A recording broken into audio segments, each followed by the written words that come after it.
In the world of The Sopranos, there are really two suns in the sky. One is the New Jersey crew around Tony Soprano, the other is the much older, more powerful New York family, the Lupertazzis.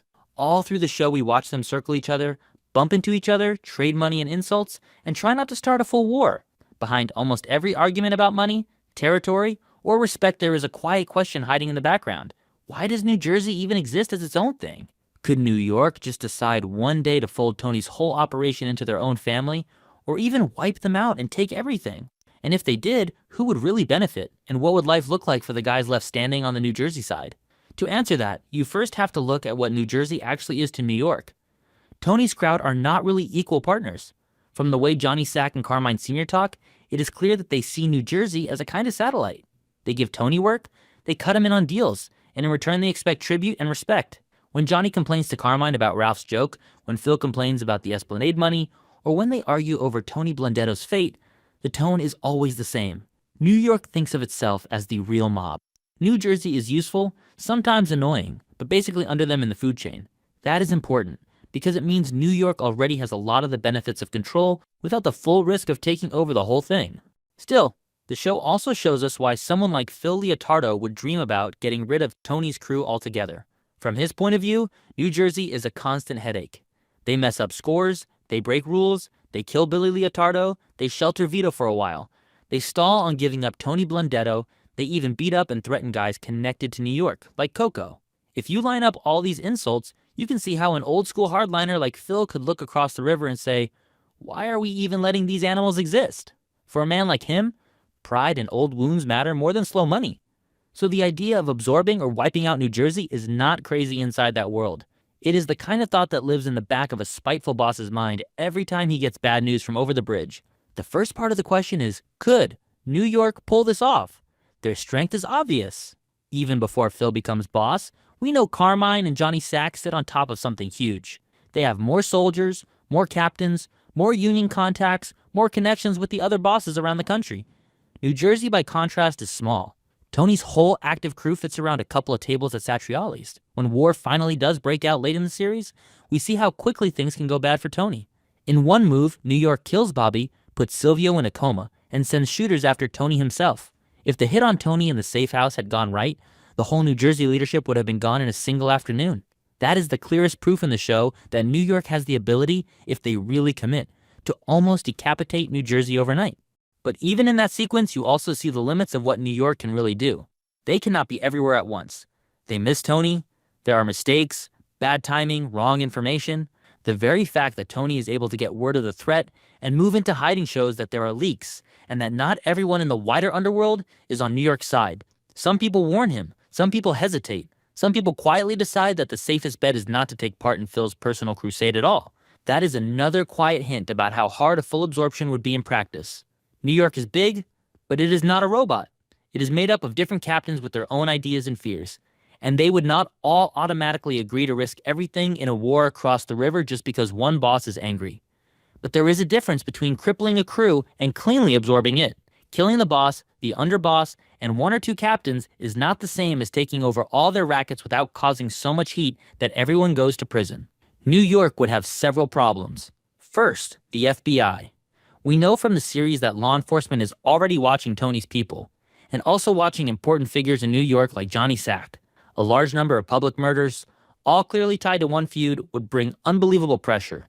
The commission in that world usually wants to avoid exactly that kind of war.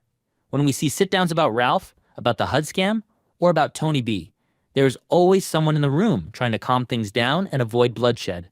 If Phil tried to wipe out an entire neighboring crew just to satisfy his personal grudges, other bosses might step in and say no.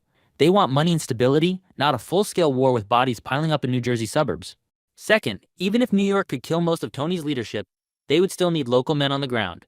New Jersey is not just another neighborhood in Brooklyn. It is its own world of garbage routes, union locals, backroom deals, and long-standing relationships. The guys who collect the money, who know which businessman cheats and which one pays on time, are Tony's soldiers and associates. New York does not automatically know all those people. To really absorb New Jersey, they would need to recruit from that same pool of men they had just declared war on. That means they would need survivors who are both scared enough and greedy enough to switch sides and start working for new bosses. Here is where the word should becomes more interesting than could. From a cold business point of view, a lot of what New York would get out of this, they already have. Tony already kicks up money. He already bends when New York really presses him. Carmine Sr., and even Johnny at his most angry, can pull Tony into a hotel suite or back room and make him compromise on terms. The Esplanade fight shows that. Tony does not walk away with everything he wants. New York can already threaten to pull jobs, slow down construction, or give work to a different contractor. In that structure, Tony takes on a lot of risk. His guys are the ones actually doing the beatings, hijackings, and scams in the open. New York takes a cut from a safer distance. Why trade that for the mess of trying to rule the whole thing directly? The only truly strong argument for wiping out or absorbing New Jersey is ego and control.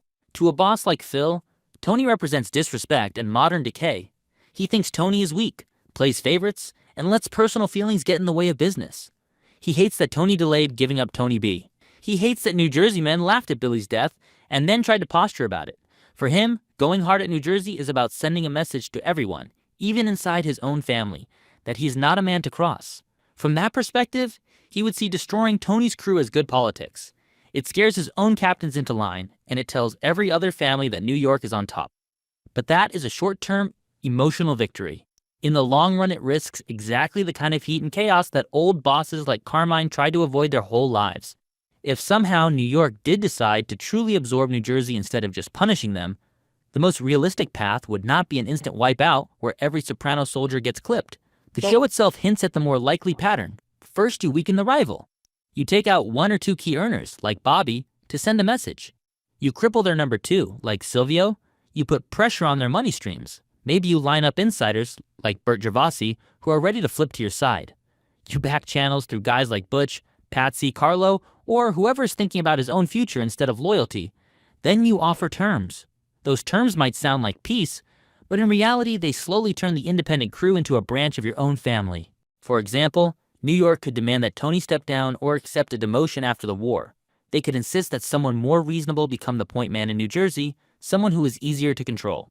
Maybe that person is Paulie, who has a history of being close to New York and caring more about his own skin than big ideas about honor. Maybe it is Carlo, before he flips to the feds, or someone like Patsy, who already once swallowed his resentment over his twin brother's murder and went back to work under Tony because he valued survival and money more than revenge. New York could say, "We let the survivors live, but from now on this guy is our captain, and he answers directly to us." That is absorption by another name. If that happens, would the remaining New Jersey guys work for New York? The show gives us many clues that they would. Very few of Tony's men are idealists. They are not fighting for a flag or a belief system. They want steady envelopes, a sense of belonging, and some level of safety. We see over and over how they swallow pride when it suits them. Patsy sits at Tony's table even after almost killing him in his backyard. Benny takes the beating from Phil's people and keeps showing up. Even someone like Christopher, full of frustration, keeps coming back because he cannot imagine another life. So if New York put a gun to their head and offered a choice between death or going to work for a new boss across the river, a lot of them would shrug, curse under their breath, and pick life. Of course there would be holdouts. A few old-school loyalists might go down swinging or try to run. Someone like Silvio, if he were still alive and able, would not be easy to bend. He has real loyalty to Tony and also sees himself as the guardian of team identity and tradition. But Silvio is already out of the picture by the end of the series, lying in a coma. Bobby is dead. Christopher is dead. The men left are either aging, like Paulie, or practical and tired, like Patsy. The younger guys like Walden, Little Paulie, and the background earners are not strong enough to start their own rebellion. In that landscape, if New York won a war and then held out a lifeline, the few remaining Jersey soldiers would almost surely accept being folded into the Lupertazzi structure. The question of who benefits then has two layers. On the surface, New York gains more money and territory. They get direct control over garbage contracts, poker games, loans, and union scams in New Jersey. Their captains can now plant flags in areas that used to belong to Tony's people. The survivors on the New Jersey side also benefit in a narrow way. They lose status, but keep their lives and perhaps even their earning potential.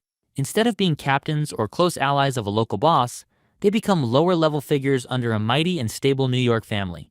For a calm, business-minded boss like Carmine Sr., that might even seem like a neat, efficient picture. But if you zoom out, the biggest winner might actually be the government. A major violent conflict between New York and New Jersey would give the FBI exactly what it wants. We already see in the series how they exploit any bit of chaos. They flip Adriana, they bug Tony's basement, they pressure Ray Curto and Carlo, They watched the funeral homes and the backrooms. A war with multiple public murders, blown-up cars, and high-profile funerals would flood them with new informants and new surveillance opportunities. Any attempt by New York to absorb New Jersey through violence would probably shorten the lifespan of both groups. The bosses might get a year or two of feeling powerful before a wave of RICO cases land. Because of that, the truly most likely scenario, if New York ever really tried to get rid of New Jersey, would not be a clean, successful conquest. It would be a half-finished mess. They might manage to kill Tony and one or two key men, the way Phil almost does. They might scare some soldiers into coming over. But the bloodshed would attract so much attention that the FBI would swoop in before New York could fully reorganize the territory. When the dust settles, there might not even be much of a formal New Jersey family left to absorb. There would just be scattered earners, some in witness protection, some in prison, and a few small-time crews answerable to whatever fragments of New York survive their own indictments. The more boring, and therefore more realistic, path is the slow takeover by politics and pressure, not by all-out war. New York already uses this strategy in small ways during the series. They lean on Tony for a bigger cut of certain deals. They use sit-downs to frame disputes so that the final ruling favors New York. They use old debts and favors to remind Tony where he stands. Over years, a big family can gradually pull a smaller one closer without ever firing a shot in public. If Tony were to die, suddenly from a heart attack, an accident, or even a quiet hit that looks like something else, New York could simply step in and help guide the succession, making sure the next boss in New Jersey is someone they can control easily. That is the kind of invisible absorption that fits how organized crime really tries to operate when it is being smart. So when you step back and look at the whole picture, the answer to whether New York could or should wipe out or absorb New Jersey is more complicated than it first appears. On paper, yes, they have the numbers and the reach to hit Tony's crew so hard that it stops being independent. We already watched them come frighteningly close to that in the final season. But the costs are huge. War means heat, and heat means prison. The supposed gains in money and pride would likely be short-lived. The New Jersey men who survive would mostly accept working under New York, because they are not saints and they are not heroes. They are men who live for envelopes and Sunday dinners, and they will do what they have to do to keep both. In the end, the show seems to side with the idea that the most powerful move is not total destruction but control. New York does not need to turn New Jersey into ashes to win. It just needs to keep Tony and his successors in a position where they are always just a little scared, always just a little dependent, always aware that the river flows only one way when it comes to power. Absorption, in that sense, has already quietly happened long before anyone draws a gun.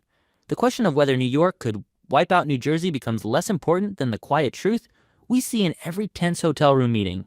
New Jersey has its own name, its own traditions, and its own boss. But the shadow that really covers their world comes from the skyscrapers on the other side of the Hudson. New York has already won, and that is exactly why a smart boss would think twice before risking it all in a war he does not really need.